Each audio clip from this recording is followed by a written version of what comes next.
يا صباح الخير والجمال، عاملين ايه؟ يا رب تكونوا بخير وبصحة وسعادة يا رب. هنعمل بقى الغدا بتاعنا النهاردة. الغدا بتاعنا عبارة عن صينية بطاطس بالفراخ، وعامل جنبيها ملوخية ناشفة، وعامل لسان عصفور. تعالوا نشوف هنعمله مع بعض ازاي. اول حاجة طبعا نجيب الصينية بتاعتنا. انا هنا عندي بصلاية كبيرة مقطعة جوليان،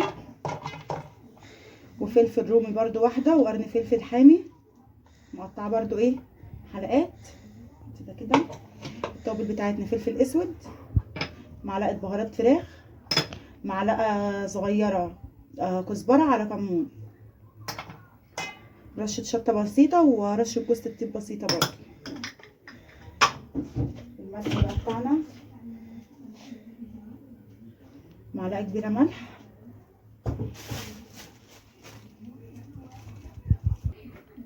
هنجيب بقى كل الكلام ده. انا طبعا ايديا نضيفه طبعا. هدعك كل الكلام ده كده مع بعضه عشان ايه البصل ينزل العصاره بتاعته. وطبعا دي ايه قطيتين انا بشراهم،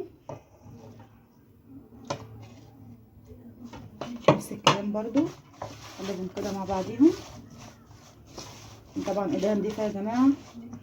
الفراخ طبعا بتاعتي غسليها زي الفل.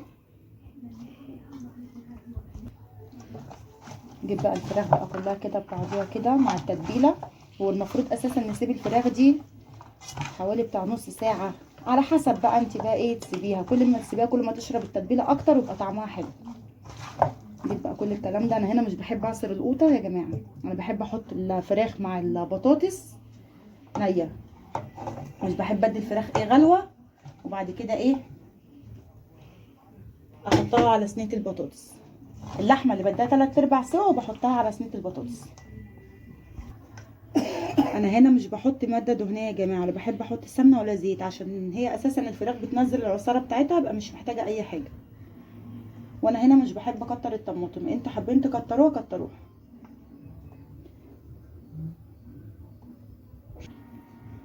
احطها بقى على النار واغطيها طبعا تاخد 3/4 سوا، واخليها تكمل بقيه سواها في الفرن وارجع لكم تاني. طبعا هي كده انا حطيتها على النار خلاص اهي. ارش بقى على وشها كده معلقه كزبره، تديها بقى ريحه وطعم تحفه.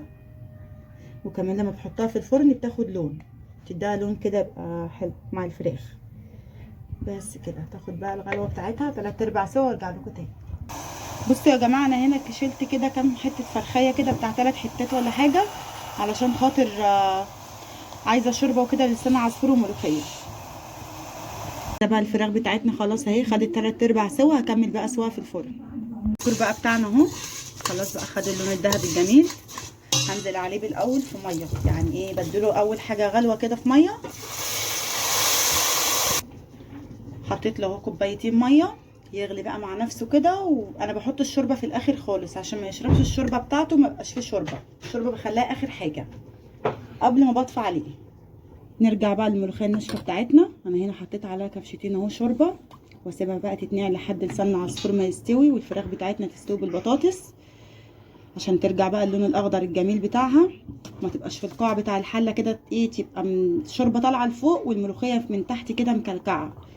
الطريقه دي احسن، بتبقى عامله زي اكنها الخضره بالظبط، الملوخيه اللي هي الفريش. شايفين؟ ترجع بقى ايه لعادتها تاني. بقى الفراخ اللي احنا سلقنا فيها الفراخ عملنا فيها الشوربه، ونعمل بقى فيها الملوخيه.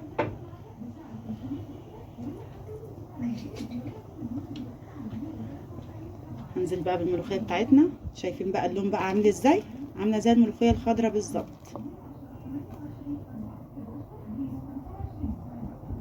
على بقى من الملوخيه بتاعتنا تغلي، احط بقى ايه معلقه توم كبيره كده على النار، عشان معلقه توم كبيره. طبعا الملوخيه يعني توم.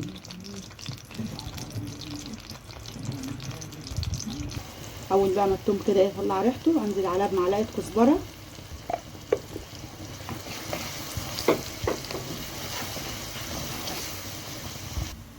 كده التومه بقى بتاعتنا خدت اللون الذهبي الجميل بتاعنا. ننزل بقى ايه التومه بقى الشهقه دي بقى. كان في واحده جارتنا كان كل ما تيجي تعمل الملوخيه والشهقه بتاعتها كده تروح مصوته.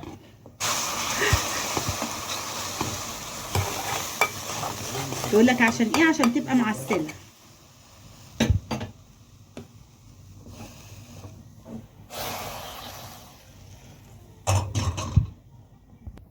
ورجعنا لكم بقى تاني بعد ما خلاص طلعت الصينيه من الفرن اهي. بتمنى بقى يكون الفيديو عجبكم. ما تنسوش بقى اللايك الجميل بتاعكم والاشتراك في القناه على التيك توك وعلى اليوتيوب.